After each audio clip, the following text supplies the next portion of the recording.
Seketa. Alors, je pense qu'il ne faut pas, on est dans un état de droit et ils le savent, on ne doit pas diaboliser ceux qui ont décidé de ne pas accompagner le mouvement. C'est une question de choix, j'imagine. Mais ce que je déplore, c'est l'envie du ministre à imposer son autorité ou à dire que c'est lui qui a raison. Sincèrement, moi, à mon niveau, j'ai du mal à comprendre et ça ne devrait pas être la démarche. On ne cherche pas la raison, mais le triomphe de la justice. Et c'est lui qui a l'initiative et c'est lui qui doit tout faire pour aller vers cela, parce que ça sera son bilan à lui. On ne dira pas que quand ça ne marche pas, nous, on ne sera pas là pour dire non, c'est elle qui l'a empêché, ou c'est elle qui ne voudrait pas le voir, ou il n'était pas d'accord avec telle corporation. Non, c'est lui qui a un bilan à présenter. Comme il sait bien le faire. C'est lui qui s'est engagé. À chaque crise, il trouve un bout d'émissaire. Aujourd'hui, il ne parle que de juge Diawara.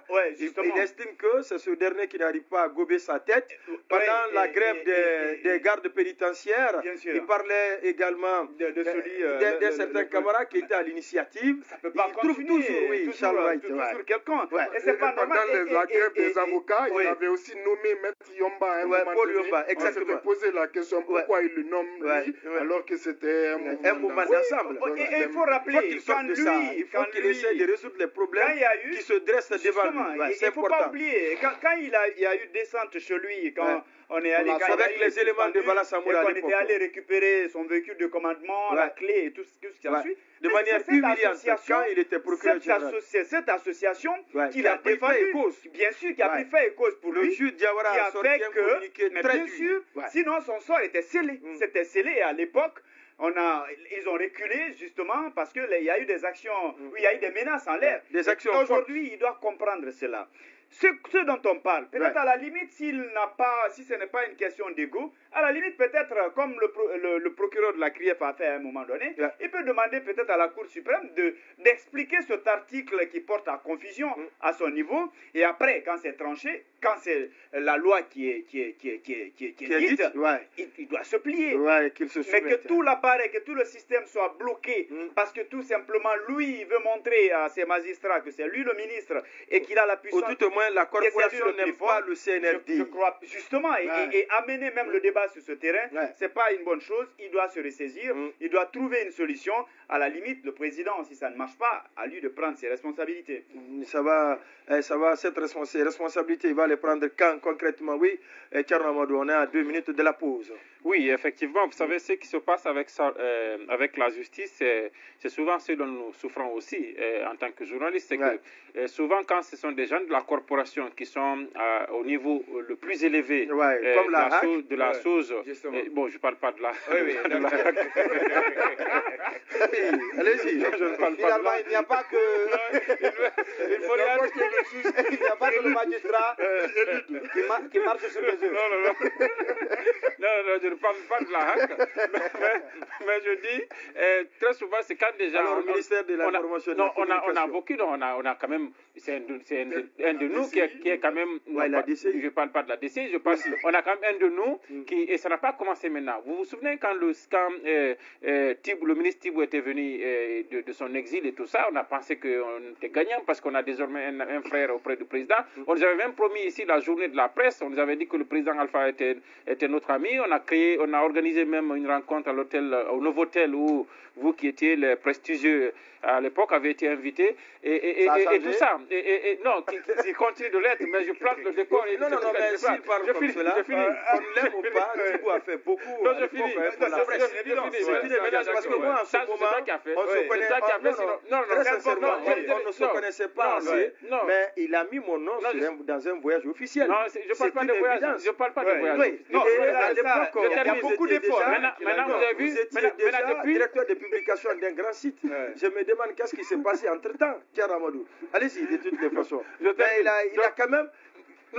Combien de conférences de presse Alpha Condé a animé? Mais vous savez, combien de rencontres avec la presse? Vous savez, tout ça, Condé, c'est ça ce qui est coupable de tout ça.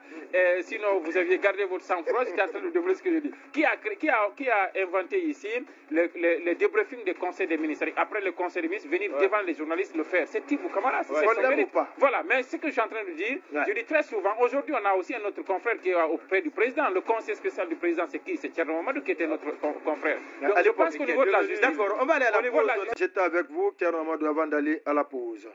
Oui, effectivement, je disais que moi, je ressentais un peu ce cri de cœur de ce magistrat, parce que pour lui, et je disais que c'était applicable à notre corporation, pour lui, c'était une sorte de gâchis, parce que le ministre Charlotte, il a été d'abord magistrat, il a été procureur, il a été juge, et tout avant d'arriver ministre. Donc, il est à un niveau où il n'a pas besoin forcément de faire un état de lieu. Il connaît déjà les problèmes auxquels la justice est confrontée.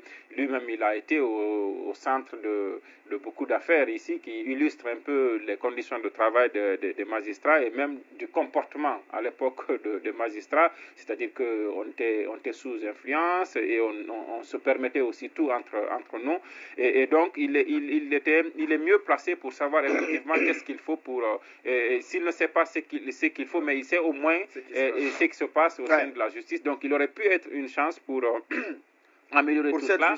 On ne dit pas qu'il ne fait pas des efforts, mais il reste que aujourd'hui, quand on entend justement tous ces bruits-là, débrayage des magistrats, c'est les avocats qui ne sont pas contents de l'autre côté, par-ci par-là, la garde pénitentiaire, ça ne nous donne pas l'assurance que effectivement il est en train de résoudre les problèmes. Et je pense que c'est en cela qu'il faut l'interpeller, parce que quelqu'un l'a rappelé ici, quand il s'est opposé au tout-puissant Bala Samoura à l'époque, il a quand même bénéficié de soutien de sa corporation, de l'association des magistrats. Et c'est dire qu'aujourd'hui, c'est vrai qu'il est ministre, mais peut-être qu'après ce poste-là, peut-être qu'il reviendra dans la corporation. Il y a beaucoup qui ont été même premiers ministres aujourd'hui, qui sont revenus devenir aujourd'hui avocats. C'est le cas de Maître Lamine Sidimé. Il y en a qui étaient directeurs. Il a été président de la Cour suprême, premier ministre. Il est aujourd'hui avocat. Il est dans le barreau. Donc c'est maintenant qu'il faut poser des actes, c'est maintenant qu'il faut rassembler la famille de la justice, c'est maintenant qu'il faut vraiment aller dans le sens qu'il est encore très jeune. de la réforme et tout ça. Parce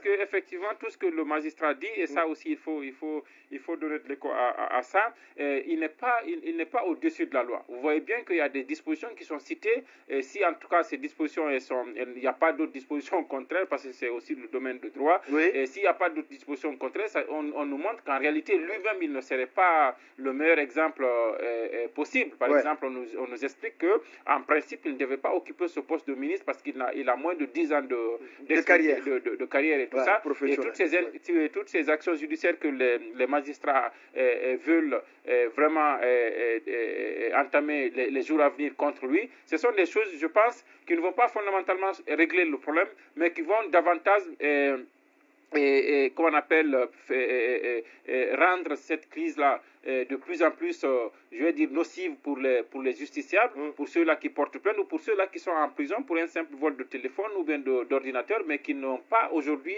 accès à un procès équitable parce que les magistrats sont en grève. Je pense qu'à un moment donné, il y a quelqu'un au-dessus de tout ça, qui est le chef de l'État, qui pourrait à un moment donné demander à son ministre de la Justice de mettre fin à ça. Et c'est bien possible, je pense, de mettre... Parce que ça, ce n'est que le prolongement, si vous vous souvenez, ce n'est que le prolongement aujourd'hui d'une guerre d'ego entre des gens de la même promotion. Parce que vous avez vu, ça a commencé par le problème entre Charlotte et le juge Diawara. Et avant lui, c'était Israël Bogomou et tout ça. Vous avez vu que c'est donc des amis, des collègues, des gens de la même profession qui se font la guerre.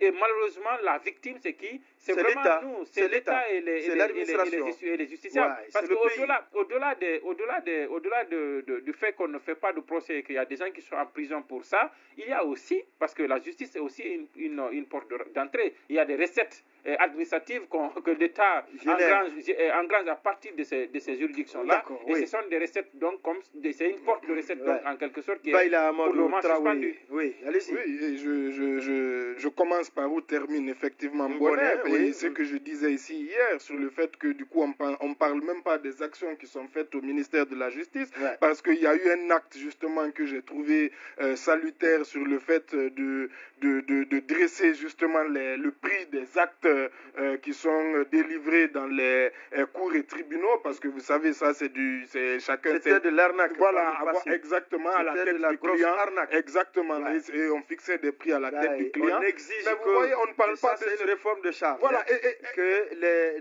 toutes ces tarifications sont fixées sur le fronton des différents... Et ça, c'est des choses importantes. Tous les jours, des citoyens sont à la recherche de ces documents, mais vous voyez, on ne parle pas de ça, on parle de conflit, on parle de situations conflictuelles. Et pour revenir justement à l'intervention du juge d'instruction, c'est vrai que j'ai deux niveaux. D'abord, la première chose, globalement, je suis d'accord avec lui sur le fond. Il a même cité justement 2 articles parmi les articles que j'avais cités ici hier sur la question du gel des salaires. Maintenant, il y a aussi sur le fond aussi, bien entendu, je ne reviens pas là-dessus. Maintenant, sur effectivement aussi la question de la grève, est-ce qu'on doit parler même de grève ou de débrayage au niveau des magistrats? Ça aussi, c'est une question évidemment qui se pose, puisque le statut des magistrats en réalité est plutôt muet sur la question du droit de grève des magistrats. Donc, pour certains juristes, on devrait donc du coup se rabattre sur la loi portant statut des agents de l'État qui, elle, est assez claire là-dessus sur le fait que les agents de l'État qui sont en grève n'ont pas droit au traitement pour le moment de grève. Mais même si cela était, par exemple, la question demeure, même pour un agent de l'État, est-ce que c'est au ministre auquel il relève de suspendre son salaire, ou est-ce que c'est par exemple le ministère du budget qui est responsable, ou de la fonction publique qui est responsable de cela? Donc on va voir ce que l'Assemblée générale dira demain, mais malheureusement le conflit n'a pas l'air de partir pour se régler, en tout cas pacifiquement. Maintenant aussi, il faut dire que la communication du juge me laisse à certains endroits perplexe, parce que effectivement j'ai senti d'abord un peu parfois de violence verbale lorsqu'on parle de dignité, de certains qui seraient en manque de dignité, que c'est pour ça qu'ils suivraient le mouvement de grève, mais au-delà, qui ne suivraient pas, qui suivraient plutôt mais au-delà, ce que ça me dit aussi, c'est que, et c'est ce que je disais, nos magistrats aussi dans l'ensemble quand même ont besoin de qualification, et quand je vois le renforcement de capacité, et il n'a pas été le meilleur avocat aujourd'hui pour la cause des magistrats, et c'est aussi me poser des questions sur justement la façon comment les instructions sont traitées au niveau notamment de la CRIEF. Ça pose quand même question, et je l'avais dit au tout début lorsqu'on avait créé la CRIEF et que j'avais vu la batterie d'avocats internationaux venir,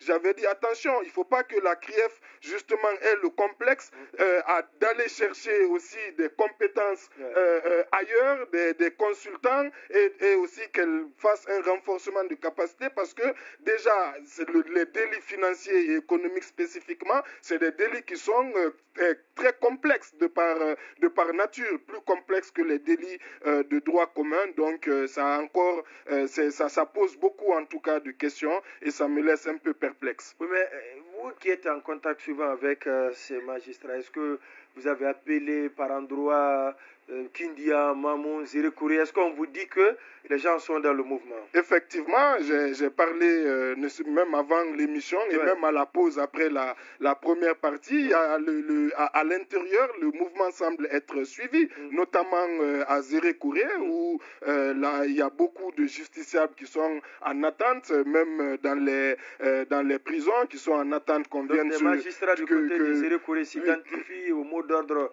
lancé par l'AMG? Oui, tout à fait, et pas que. Et comme je vous disais hier, même le 28 septembre, même au 28 septembre, oui, parmi les magistrats du parquet et du siège, donc je ne parle pas forcément du président ou du procureur en chef, le procureur de la République, mais il y a certains de ces magistrats qui suivent le mouvement et qui sont vent debout contre les décisions de Charles White. Donc, ça pourrait entamer la reprise, malheureusement, de ce procès. On en parlera tout à l'heure, oui.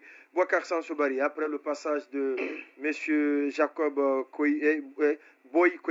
Alors moi, je n'ai plus de conseils, je n'ai plus de recommandations à faire à Charles Wright. Ni au président de la transition. Oui, parce que désormais, cette crise-là, je pense qu'elle ne sera résolue qu'au rapport de force. C'est-à-dire, c'est à celui qui va pouvoir l'emporter. Je ne veux pas non plus beaucoup m'attarder sur la question, est-ce que les avocats ont un droit, les magistrats ont un droit de grève, est-ce que consécutivement on doit suspendre leur salaire, parce que je ne pense pas non plus que la crise sera résolue à ce niveau. Parce que à supposer que on doit suspendre leur salaire, la crise ne sera résolue que par la mobilisation, l'ampleur de la mobilisation et de la solidarité dans le mouvement.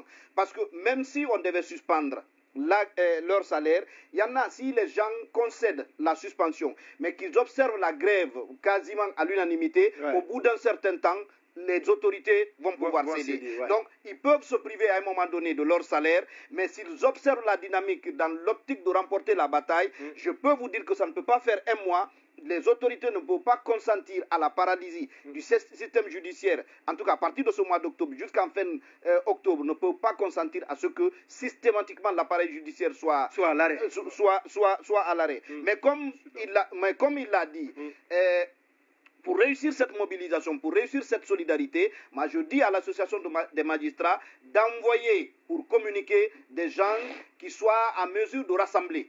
Parce que ce n'est pas le moment de pointer du doigt un tel ou un tel autre. Quand on dit, par exemple, il a dit la notion de dignité, même quelqu'un a envoyé un message là-dessus, mais au-delà de ça, le terme dignité est revenu aussi d'une autre façon, quand il a dit, en tout cas, tous les magistrats dignes de nom sont dans la plateforme.